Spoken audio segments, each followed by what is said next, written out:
আপনি তৃণমূলকে ছোট করুন, তৃণমূলের কোনো নেতাকে ইডি সিবিআই লাগিয়ে আপনি জেলে ঢোকান, কোনো অসুবিধা নেই, আমরা লড়ে নেব। এবং বিচার ব্যবস্থাও কোন রকম কোনো সুযোগ রাজ্য পুলিশকে না দিয়ে 15 দিন 20 দিনের মধ্যে কেসটা ট্রান্সফার করে দিল সিবিআই কে। আজকে বিচার ব্যবস্থারও দেখা উচিত যে কিভাবে সংবাদ মাধ্যমের একাংশকে কাজে লাগিয়ে হাওয়া তৈরি করা। এখানে শুভেন্দু অধিকারী নিজে বলছেন, আপনারা ভিডিওতে দেখলেন, যে 355 করার যে পরিবেশ তৈরি করার সেটা আমি করব এবং কিভাবে করতে হয় আমি জানি। এরা তো বারবার বলেছে যে আমরা 355 করতে চাই।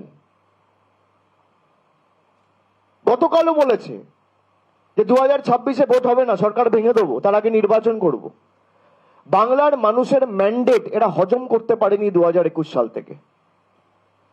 আপনাকে, বিজেপির নেতাদেরকে আমি অনুরোধ করব, আপনাদেরকে মানুষ যেমন 2019-এ সুযোগ দিয়েছে দেশ চালানোর, বাংলার 10 কোটি মানুষ মমতা বন্দ্যোপাধ্যায়ের উপর দায়ভার ন্যস্ত করেছে, মমতা বন্দ্যোপাধ্যায়কে আবার সুযোগ দিয়েছে, তৃতীয়বার মুখ্যমন্ত্রী করেছে এবং দায়িত্ব দিয়েছে রাজ্য পরিচালনা করার। এটা অপ্রিয় সত্য, আপনাকে হজম করতে হবে। আপনি দেশ চালান, কিন্তু যেভাবে আপনারা বাংলাকে আজকে ছোট করলেন, শেখ শাহজাহানকে গ্রেপ্তার করতে চান, গ্রেপ্তার করুন, আপনি যাকে ইচ্ছা তৃণমূলের গ্রেপ্তার করুন, কিন্তু বাংলাকে ছোট করছেন কেন? বাংলার মানুষকে আজকে তো সব জায়গায় horror coming out of Bengal, soccer coming out of Bengal বলে চালাচ্ছেন। আর যাদের দিয়ে অভিযোগ করেছেন, এখানে গঙ্গাধর বাবু, গঙ্গাধর কয়াল নিজে স্বীকার করছে, আমি 2000 টাকা দিয়ে অভিযোগ করিয়েছি।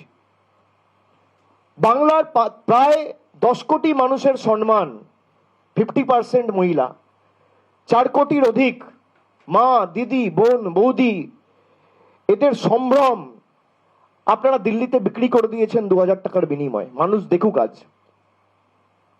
এটা আপনারা নিজে স্বীকার করছেন।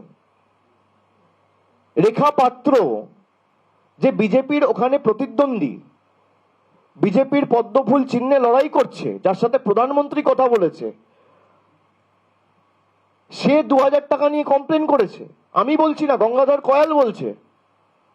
পরবর্তীকালে কিছু মেয়েকে দিয়ে কমপ্লেন করানোর জন্য আরো কয়েকজনের জন্য 2000 টাকা করে চেয়েছে, সেটাও তারা দিয়েছে।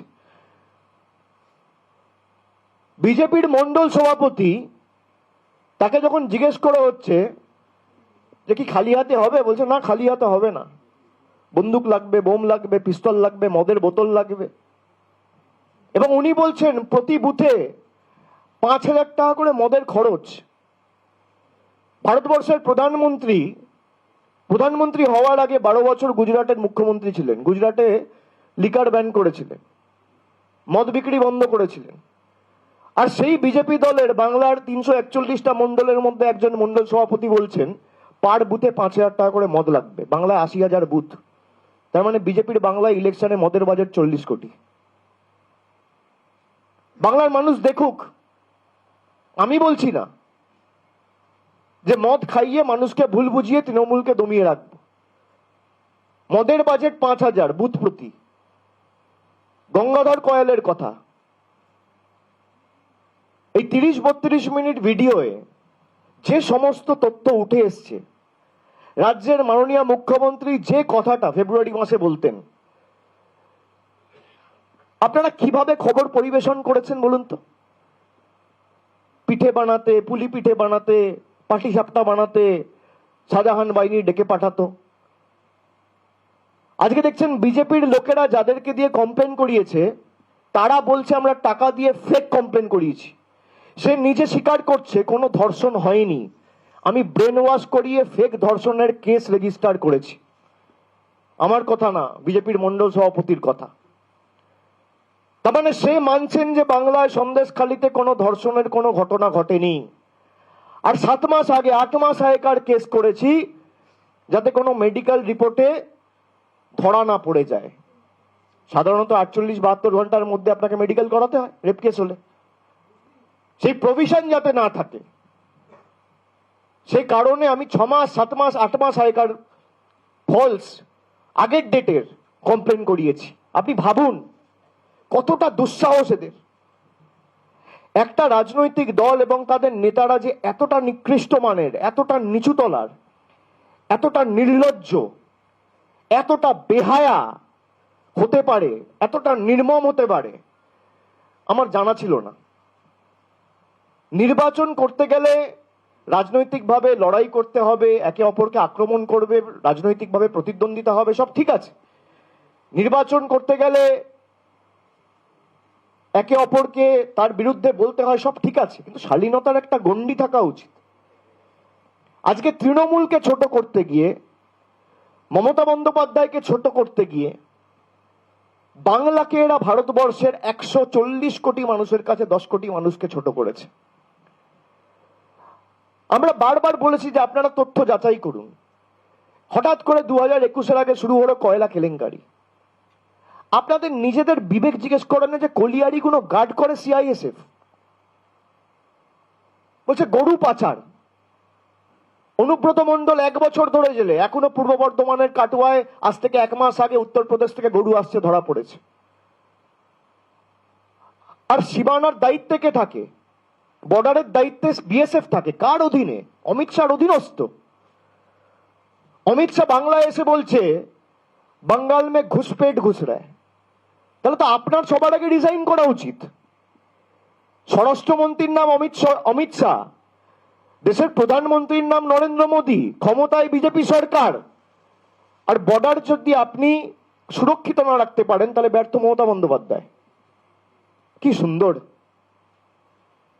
আলাদা করে নোটিফিকেশন করে বিএসএফ এর জুরিসডিকশন 15 কিলোমিটার থেকে বাড়িয়ে কোথাও 50 কিলোমিটার করছেন, কোথাও 20 কিলোমিটার থেকে বাড়িয়ে 80 কিলোমিটার করছেন।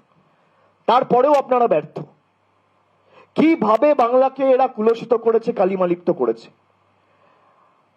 আমি মনে করি মানুষ এতদিন বিজেপিকে জমিদার ভাবত, বিজেপিকে বাংলা বিরোধী ভাবত, কিন্তু যেভাবে বাংলার মানুষকে অপমান করার জন্য এই ষড়যন্ত্র করা হয়েছে, এই চক্রান্ত করা হয়েছে, এবং গতকালও প্রধানমন্ত্রী এসে তার 3টে জনসভা থেকে একই কথা সন্দেশখালী বলে গেছেন। আমি বিজেপির কেন্দ্রের নেতাদের বলবো যে আপনারা যদি বাংলার মানুষের কাছে 48 ঘন্টায় ক্ষমা না চান, তাহলে ধরে নিতে হবে যে আপনাদের অঙ্গুলি হেলনেই এই ষড়যন্ত্র সাজানো হয়েছিল। আপনাদের অঙ্গুলি হেলনেই এই সন্দেশখালীর গোটা চক্রান্তটা করা হয়েছিল, এবং এই 3-4 জনের উপর দায়িত্ব দেওয়া হয়েছিল যাতে বাংলাকে ছোট করা যায়। আমি আস্তে আস্তে ভাবছিলাম 2 মাস আগে বারাসাতে প্রধানমন্ত্রী সভা করে গেছে, কত বড় বড় ভাষণ। প্রীতিলতা ওয়াডেকারের সাথে রেখা পাত্রের তুলনা। সে 2000 টাকা নিয়ে ফলস কমপ্লেন করেছে। আজকে কোথায় জাতীয় মহিলা কমিশন? আজকে কোথায় এসটি কমিশন? কোথায় এসসি কমিশন? তারা আসবে না, তারা জিজ্ঞেস করবে না। আর বিচার ব্যবস্থার বিচারপতিরা যারা মামলা শুনছিলেন আজকে কি বলবেন? বিচারের বাণী নীরবে নিভৃতে কাঁদে। আজকে কি বলবেন? তাদের মুখে কথা আছে? পুলিশকে ইনভেস্টিগেট করার সুযোগ পর্যন্ত দেওয়া হয় না। বিজেপি সিবিআই চাইছে, তাই সিবিআই। বিজেপি ইডি চাইছে, তাই ইডি। আজকে বাংলাকে যেভাবে কুলসিত করা হয়েছে, তার জন্য যদি দায়ী থাকে বিজেপি, তার জন্য একাংশের বিচার ব্যবস্থাও দায়ী, একাংশের সংবাদ মাধ্যমও দায়ী। আমার বলতে কোনো দ্বিধা নেই। আমার বিরুদ্ধে যদি কন্টেম্পট অফ কোর্ট মামলা করে, আমি আপনাদের বলছি বাংলার সম্মান রক্ষার্থে আমার যা করার আমি করব। আমাকে সত্যি কথা বলার জন্য যদি ফাঁসি দেয়, আমি ফাঁসির মঞ্চে যাব। আমাকে যদি জেল দেয়, আমি জেলে যাব। কিন্তু আমরা যতদিন বেঁচে আছি, আপনাদের চক্রান্তের বিনিময়ে বাংলাকে আমরা কুলসিত কালিমালিপ্ত করতে দেবো না। এই তথ্য আজকে জনসমক্ষে এসছে।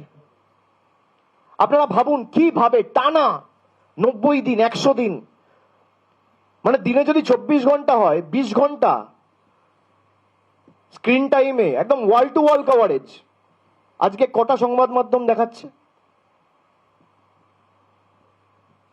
যে এই যে পরিকল্পনা করা হয়েছিল, বিজেপির মিথ্যাচার, মানুষের টাকা বন্ধ, মানুষের ছাদের টাকা বন্ধ, বাংলার প্রাপ্য টাকা বন্ধ, বাড়ির টাকা বন্ধ।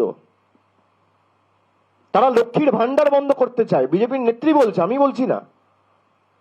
কি ব্যবস্থা নিয়েছে বিজেপির কেন্দ্রীয় নেতৃত্ব?